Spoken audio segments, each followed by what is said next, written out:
આજે 15મી એપ્રિલ 2022 શુક્રવારના દિવસે આજના ચિંતનમાં તમામ સંતો હરિભક્તોને મારા સાષ્ટાંગ પ્રણામ.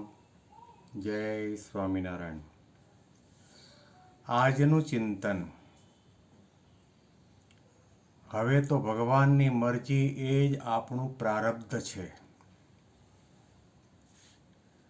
ભગવાન સ્વામિનારાયણે વચનામૃતમાં આ શબ્દો ઉપદેશના રૂપમાં આપણને સૌને કહ્યા છે. થોડા સમય પહેલા ગુરુહરિ મહંત સ્વામી મહારાજે પણ અમૃતવાણી વહાવતા કહ્યું હતું કે ભગવાન મળ્યા અને ભગવાન જેવા સાધુ મળ્યા પછી આપણા માટે ભગવાનની મરજી એ જ આપણું પ્રારબ્ધ. શાસ્ત્રોમાં 3 પ્રકારના કર્મ બતાવવામાં આવ્યા છે: સંચિત, ક્રિયમાણ અને પ્રારબ્ધ. વર્તમાન સમયમાં આપણે જે કંઈ ક્રિયા કરીએ, બોલીએ, ચાલીએ, ઉઠીએ, બેસીએ, શ્વાસોશ્વાસની ક્રિયા કરીએ કે મન દ્વારા સંકલ્પ વિકલ્પ કરીએ, એ ક્રિયમાણ કર્મ છે. અને જે કંઈ ક્રિયા કરીએ છીએ એ ભેગું થાય એને સંચિત કર્મ કહેવાય. અને ઘણા લાંબા સમય પછી ભેગું થયેલું કર્મ જ્યારે પરિપાક દશાને પામે ત્યારે એને પ્રારબ્ધ કહેવાય છે. અને યોગી બાપા અને પ્રમુખ સ્વામી મહારાજ આપણને સમજાવતા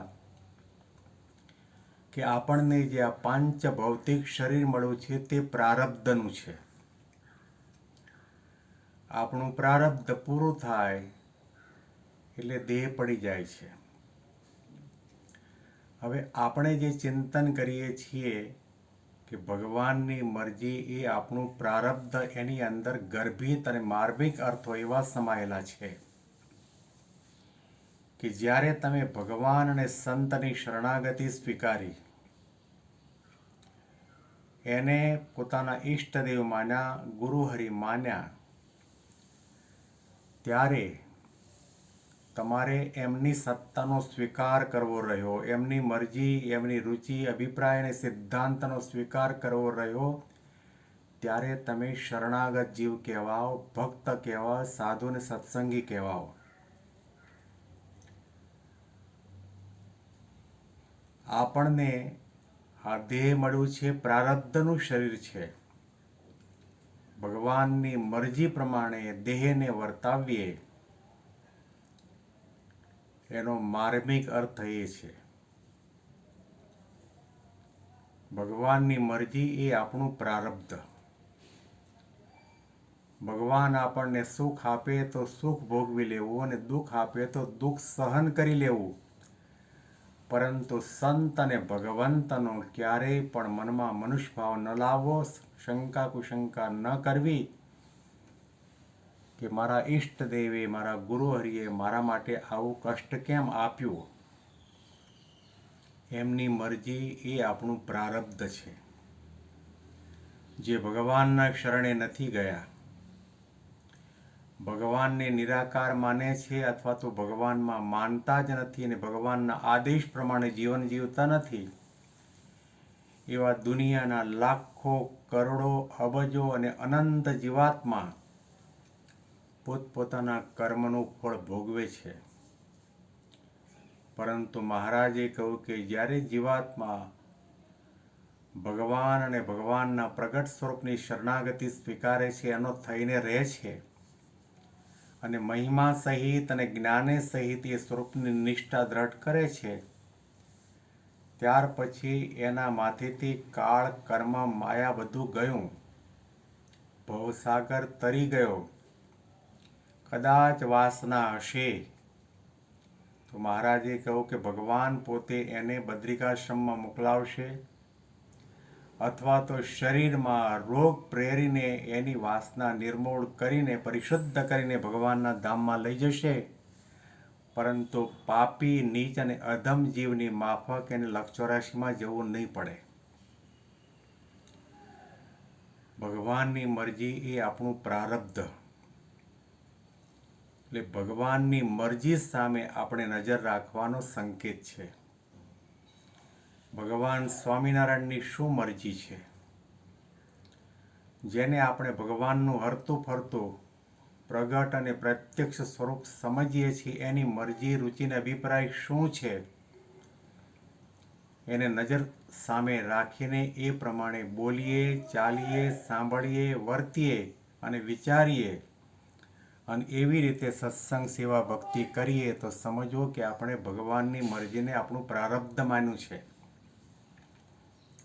મહારાજે એ પણ કહ્યું છે કે જે ભગવાનનો થયો એવા ભક્તને ભગવાન વાદળ જેવા દુઃખ આપે તો પણ મનમાં એને શંકા ન થાય, મનુષ્ય ભાવ ન આવે, એવો સંકલ્પ પણ ન જાગે કે ભગવાને મને આવું દુઃખ કેમ આપ્યું.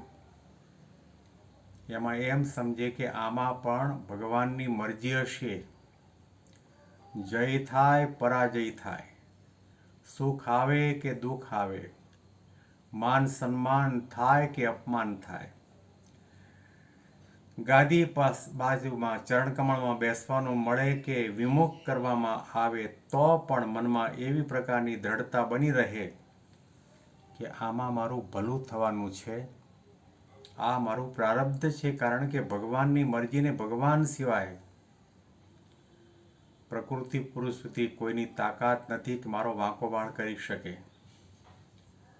ભગવાનની મરજી એ મારું પ્રારબ્ધ, આવી પ્રકારની એ સમજણ છે, એ નિષ્ઠા છે, એ ભક્તપણું છે.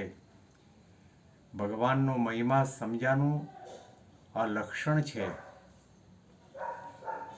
તો આ શબ્દોને આપણે ધારતા નથી, વિચારતા નથી, દ્રઢ કરીને નથી રાખતા. એટલા માટે આપણે સત્સંગમાં ઘણી વખત પાછા પડી જઈએ, ઘણી વખત મોડા વિચાર પણ આવી જાય, ઘણી વખત આપણે જેને ભગવાનનું સ્વરૂપ માનતા હોઈએ એમાં મનુષ્યભાવ પણ આવી જાય અને અભાવને અવગુણ આવી જાય.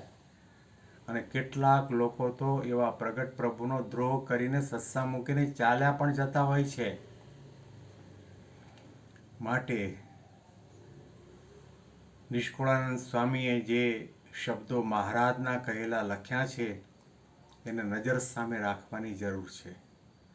સુખ દુઃખ આવે સર્વે બેડું, તેમાં રાખજો સ્થિર મતી, જાળવીશ મારા જાનને વળી કરીશ જતન અતિ,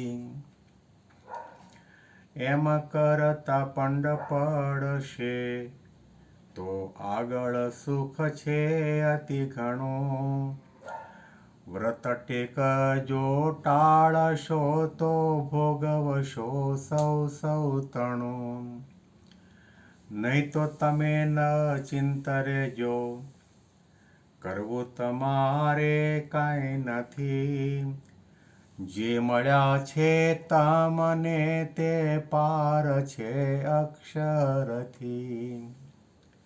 સુખ અને દુઃખ એક સાથે ભેગું આવે તો પણ તમે વ્રત અને ટેકને મૂકતા નહીં. કારણ કે તમને કોણ મળ્યા છે? અક્ષરથી પર એવા પરબ્રહ્મ પુરુષોત્તમ નારાયણ મળ્યા છે, જેમની આગળ કાળ, કર્મ, માયા, પ્રકૃતિનું કંઈ ચાલતું નથી. દ્રષ્ટિ માત્રે કરીને આપણને નિર્વાસનિક બનાવી, બ્રહ્મરૂપ કરીને ભગવાનના ધામના અધિકારી બનાવી દે. આવી પ્રકારના વિચાર સાથે આપણે સત્સંગ કરીએ, સેવા કરીએ, ભક્તિ કરીએ અને સમજણની હંમેશના માટે ગાંઠ વાળી દઈએ કે ભગવાન અને સંતની મરજી એ આપણું સૌનું પ્રારબ્ધ છે અને એમાં જ આપણને સુખ અને શાંતિનો અનુભવ થશે અને અક્ષરધામની પ્રાપ્તિ થશે. ભગવાન સ્વામિનારાયણને પ્રાર્થના કરીએ કે આ સમજણ આપણા જીવનમાં સિદ્ધ થાય. બેંગ્લોરથી પીડી શાસ્ત્રીના સાષ્ટાંગ પ્રણામ. જય સ્વામિનારાયણ, જય સ્વામિનારાયણ.